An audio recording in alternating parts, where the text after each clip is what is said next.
Hello， 大家好，欢迎回到我的频道。这期影片我们继续来聊36计制，第一套圣战计，第4计以逸待劳。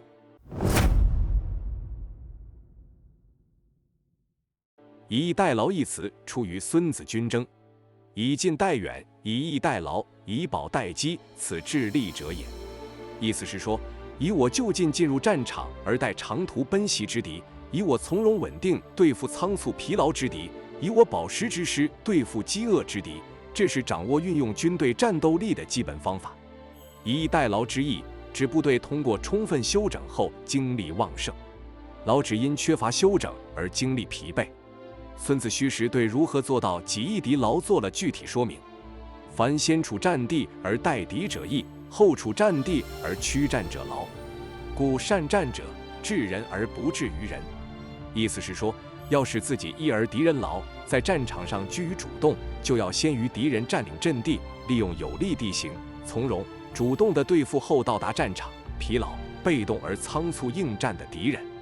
理解以逸待劳这一计谋的原理并不难，难就难在如何通过积极的措施指挥和调动敌军，转换敌我态势，从而使自己处于主动，使敌人陷于被动，在战争实践中真正实现以逸待劳。毕竟军队的强弱虚实劳逸并不是一成不变的，战争指导者可以通过发挥自己的主观能动性使其发生转化。正如孙膑所说，敌人即使人数众多，只要战争指导者能谋善断，弱旅也可变成强军，劳也可以变为逸。同样，如果将领有勇无谋，劲旅也会变成弱军，逸也会转化为劳。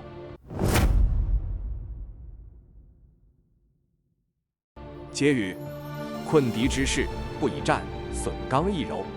要置敌人于被动困难的态势，不一定要采用直接攻击的方法，可以根据刚柔转化的原理，折杀他的锐气，使他变得虚弱。暗语：此即制敌之法也。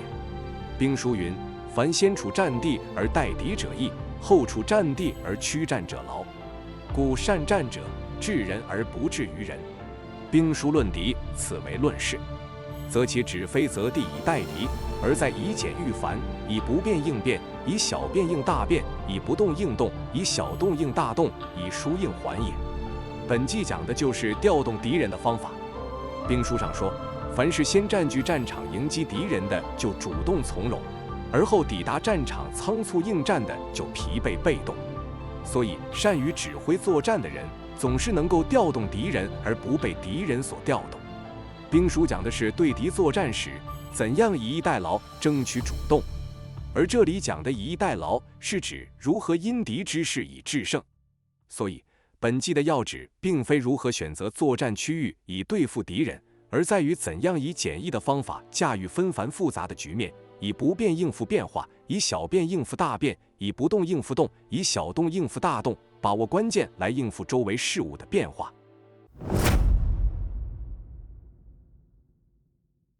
战例：孙膑检造秦庞涓。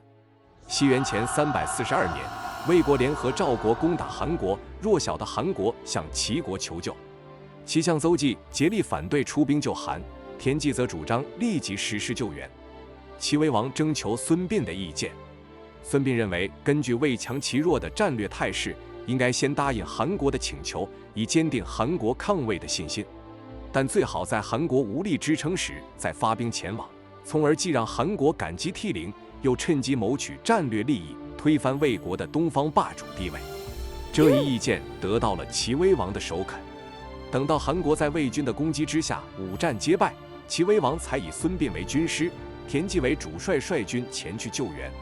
田忌按照孙膑的计策，不去韩国与魏军直接交战，而是率军直趋魏国国都大梁（今河南开封），迫使魏军主帅庞涓不得不撤军回国保卫国都。齐军趁机越过魏国边境，深入纵深地带。庞涓怒不可遏，不顾军队长期作战未作休整，下令三军日夜兼程，火速赶回国都，与齐军决一死战。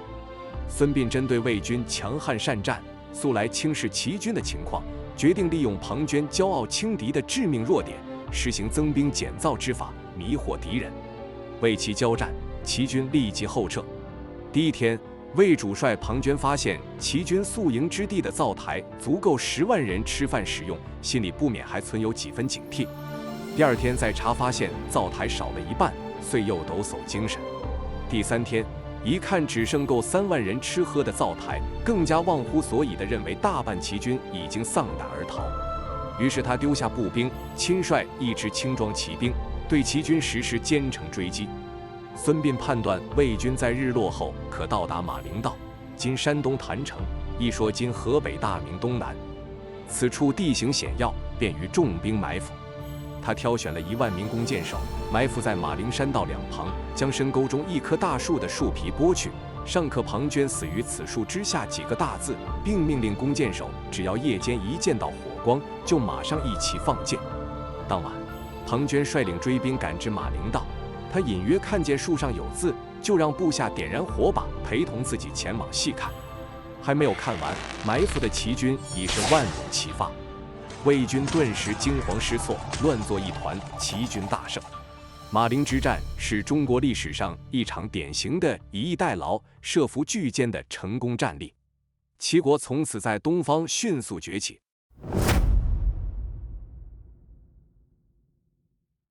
吴蜀夷陵之战，建安24年，西元219年，关羽战败被杀，孙权夺回荆州，孙刘矛盾激化。刘备全然不顾孙刘联盟抗曹的大局势，一意孤行，大举伐吴，要为关羽报仇。黄初2年，张武元年，西元221年7月，刘备亲率蜀汉大军数十万讨伐吴国。战争伊始，蜀军锐不可当。次年2月，刘备主力进抵萧亭（今湖北宜昌东），建立大本营，急于寻找时机同吴军决一死战。面对咄咄逼人的蜀军，吴军新任的年轻都督陆逊通过对双方兵力、士气以及地形等各方面条件的分析，认为蜀军兵势强大，居高守险，锐气正盛，吴军应先避其锋芒，再伺机破敌。于是下令全军撤退到一道（今湖北宜都）萧亭一线，然后在那里进行防御。这样，吴军完全退出了高山地带，把难以展开兵力的数百里长的山地留给了蜀军。这时，蜀军由于长期跋涉于崇山峻岭之间，消耗极大，同时进至夷陵一带之后，又遭到吴军的顽强抵御，不得不暂缓东进势头。双方相持数月后，蜀军斗志涣散。6月，江南一带进入盛夏，酷热难耐，蜀军叫苦连天。刘备下令将军营安扎于深山密林的阴暗潮湿之处，以避暑热。蜀军连接40多座营寨，前后相距100余里。由于营寨都是由木栅建成，周围树木茂密，非常容易起火，这就给陆逊的火攻提供了便利。他令吴军乘夜袭击蜀军营寨，顺风放火。一时间，火光冲天，蜀军大乱。陆逊趁机指挥主力进攻。东吴大将朱然与韩当配合切断蜀军退路，吴军以迅雷不及掩耳之势大败蜀军，蜀军狼狈逃窜。夷陵之战中，面对蜀军的绝对优势，陆逊能够冷静正确地分析形势，先退一步，保存实力，终于以逸待劳，伺机歼敌。刘备作为蜀国最高军政领导和前线主帅，虽然久历战阵，却由于意气用事，犯下了恃勇冒进这一兵家大忌。千载之后，犹让人感慨不已。那么好，这期影片就先讲到这里，非常感谢大家的观看，我们下期影片再见，拜拜。